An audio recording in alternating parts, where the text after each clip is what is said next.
In 2004, few could imagine Greece on the brink of state bankruptcy. Greece featured in the global news as the proudly successful host of the Olympic Games. It had successfully joined the Euro and was enjoying economic growth. However, this would end with a global financial crisis. The origin of Western civilization, democracy, philosophy, but now we know it through its famous debt crisis. Back in 1999, the Greek government finds itself in a difficult situation. The European Union has just established a snazzy new currency, the euro, which will be shared by its members. However, despite being a member of the EU, Greece was not invited. Despite major tax evasion difficulties, the Greek government has spent to increase social benefits and wages, causing its debt-to-GDP ratio to soar much above the 60% required to adopt the currency. Now, they must choose between lowering expenditure or missing out on the Eurozone party, unless, of course, there is another choice. Goldman Sachs, an American financial bank, came up with a strategy to achieve the currency adoption criterion by disguising the government's debt load via currency swaps. It entails some fine print, but it allows the country to avoid major reforms while reaping the benefits of the euro, a win-win. Greece gives it a go, adopting the currency in 2001 through shady methods. Sure enough, the sun shines. The euro boosts trade, and because it allows Greece to borrow against the financial strength of its neighboring Eurozone countries, the government has access to better funding, enough to bring the Olympics home in 2004. Sure, the debt to GDP is still above 110% and things are a little risky, but hey, the economy is booming, there's plenty of EU money backing the budget deficit, and as long as things keep going, everything will be great. And then the 2008 financial crisis shattered the whole of Europe. It was a global catastrophe that struck many countries much harder than the United States. Iceland lost half of its wealth overnight, unemployment in Spain and France skyrocketed, and Greece was another country left in the dust of this calamity. Over 5 years, 465 American banks failed. To put things into perspective, in the 5 years preceding the crisis, just roughly 10 banks went insolvent, and these banks fit on this small table. So yes, the financial sector suffered significantly at the time. Unlike in previous bankruptcies, Greece had no control over its currency and could not devalue it in order to obtain loans. The debt-to-GDP ratio rose to more than 170%, the unemployment rate increased to more than 20%, while Greece's GDP fell by 25%. Greece was losing money, and it took out more and more loans. To make matters worse, disagreements at the onset of the crisis about Greece's failure to adequately record its public debt percentage caused borrowing rates to rise, and the country found itself unable to repay fresh loans. In 2017, the debt was over €318 billion and around €30,000 per resident. That's a lot of money. The Greek populace was taxed at the same rate as Scandinavian countries, but with no advantages, resulting in large protests and even more Greeks leaving the country. The International Monetary Fund, the European Central Bank, and the Eurogroup provided bailout loans in 2010, 2012, and 2015. Greece became the first developed country to fail to repay an IMF debt in 2015, and did not do so until 2018. And despite 50% debt reductions and Greece's reasonable development, the country remains deeply in debt. The Greek debt crisis rapidly became a German issue. Germany was the primary architect of the Eurozone, but Germany remains in charge. The European Central Bank's headquarters are in Frankfurt, and Germany is the Eurozone's most populous and wealthy country. It has assumed the role of the Euro's coronation and financial parent to the rest. With the Greek debt crisis putting a strain on the euro, Germany was the one that attempted to fix it. Greece became a matter of controversy in Germany. Germany provided loans, paid loans, authorized Greek budgets, and advised its own bankers and the ECB. Germans were obliged to. The Eurozone offers the Germans far more financial power than they should have for a country of their size, thereby making it the third largest currency zone. Germany will do everything possible to keep it from crumbling, which plainly hasn't worked. If Greece defaulted and went bankrupt, the Eurozone would implode. If Greece were to exit the Eurozone in place of the drachma, other countries would most certainly follow, and the currency would collapse. The relations between Germany and Greece, as well as the EU and Greece, are fragile. It is not impossible to imagine a scenario in which Greece is kicked out of the Eurozone.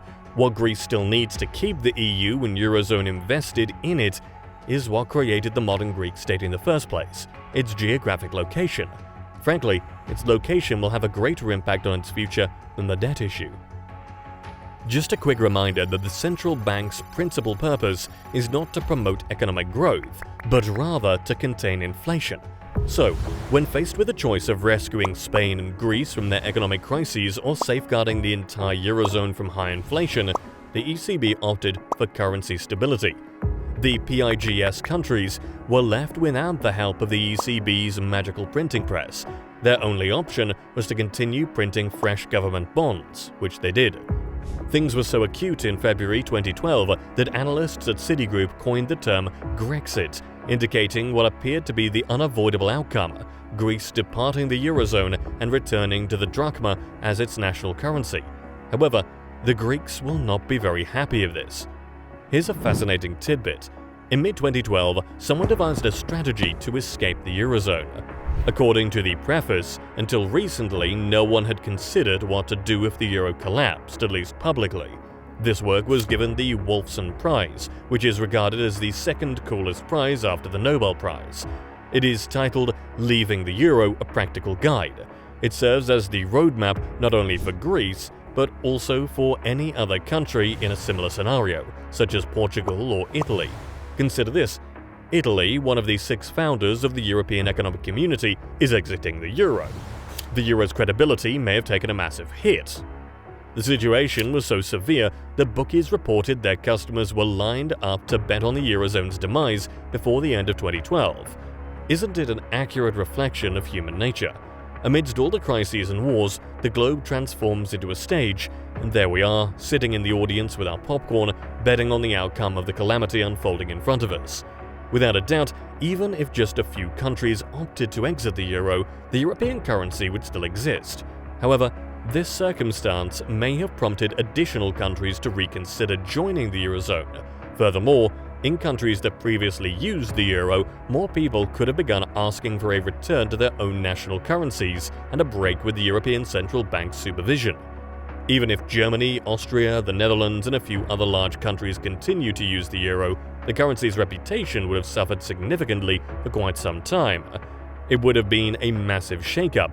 In this regard, Brexit had a rather minor impact on the euro, primarily because the UK maintained its pound rather than transitioning to the Eurozone's currency. A significant economic and reputational crisis was averted in 2012. For 8 years, the European Union supported Greece by providing funds to assist it buy back government debts. They completed this financial assistance only in 2018. This did not prevent Greece from defaulting in 2015, and if you look it up, Greece still uses the euro. Similar rescue initiatives were attempted for other suffering economies in the PIGS countries, but they were not as significant. Basically, Northern Europe spent a few years buying up Southern Europe's debt. Can we consider this a happy ending? If you live in Greece or Portugal, it may feel like that. Unemployment rates have been declining, euros are still useful for purchasing goods, banks are doing well, and the GDP is increasing. But did these countries actually address their underlying economic issues? Not really. They've been given a fish, but not shown how to catch it on their own. It's as if they've been on a never-ending dash through the 2010s, like Alice in Wonderland, sprinting only to keep still. So until 2018, Greece relied heavily on external financial support, and while Europe did learn a few important lessons from the crisis, you know how it goes. Cure one thing, and a whole other set of problems emerges. Know this one thing: a country's budget deficit must be less than 3% of GDP, and its public debt cannot surpass 60% of GDP. So, how did Greece enter the Eurozone when its debt exceeded its GDP? Well, they fabricated the statistics, and Greece was not alone in its innovative approach. Other countries like Italy, Spain, and even Germany did the same, concealing the true scale of their budget deficits and public debt. But the real issue isn't only these financial maneuvers, it's what occurs when countries strive to follow the rules and adhere to the Maastricht standards, maintaining their budget deficit and public debt within those strict limitations. What's wrong with following the rules? Let's step back. Remember, the Eurozone has a one-size-fits-all monetary policy, but each member country has unique economic demands. With the European Central Bank distributing funds, some countries ended up with too much cash, while others did not receive enough. Southern European countries attempted to stimulate their economy by spending more government money, resulting in larger deficits, increased debt, and a long-lasting economic crisis, while the rest of the world had already gone on. Following the Maastricht criteria to the letter might deprive these countries of both monetary and fiscal stimulation, leaving them to watch their economies plunge into a depression with no way out. A quantitative easing program could be an effective solution. This would imply that the European Central Bank steps in to purchase the problem country's public debt. This action provides the country some leeway to boost its government spending up to the authorized limit. Once they reach that limit, the cycle repeats itself. The ECB buys the debt again, and so on.